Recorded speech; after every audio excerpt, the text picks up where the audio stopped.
మాట, వాని చంపి ఇశ్రాయేలీలో నుండి ఈ నింద తొలగించిన వానికి బహుమతి ఏమిటి అని పక్కనున్న సైనికుల్ని అడుగుతా ఉన్నాడు. దావీదు పలికిన మాటలో రెండు కోణాలు ఉన్నాయి. ఒకటి, దేవుడు ఎంత గొప్ప వాడికి తెలియదు, వాడిని చంపేస్తాను. రెండు, ఆయన్ని చంపితే దేవుడు నాకు బహుమానం ఇస్తాడు, మరి రాజుగారు కూడా ఏదైనా బహుమానం ఇవ్వాలి కదా.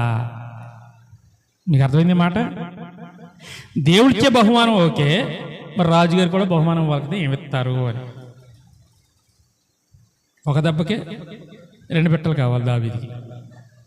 ఇప్పుడు దావీదు ఈ మాటలు పలుకుతుంటే ఇలా ఒక సైన్యంలో ఉన్న వాళ్ళ పెద్దన్నయ్య వచ్చి డెప్ప మీద ఒకటి కొట్టేవారే, నువ్వెంత, నీ వయసు ఎంత, నీ వయసుకి తగ్గ మాటలు మాట్లాడుతున్నావా, నువ్వు అసలు ఎందుకు వచ్చావు అక్కడికి, వచ్చిన పని చూసి ఇంటికి పోరా అని చెప్పి ఇసుక్కుంటావు.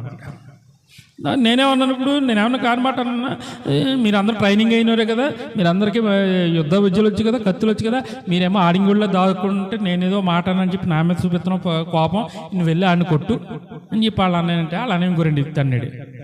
వెంటనే ఈ పక్క నుంచి ఒక 4 లైన్లు అవతలకి వెళ్ళిపోయాడు దావీదు.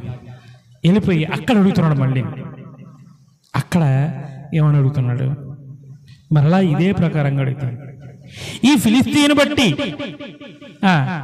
ఎవరి మనసు కృంగ నిమిత్తం లేదు, నేను ఆయన్ని చంపేస్తాను, చాలు చాలు నేను చెప్తాను,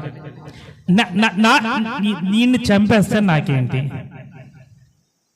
ఇవన్నీ చంపేస్తే నాకేంటి అని మళ్ళీ అడుగుతాడు.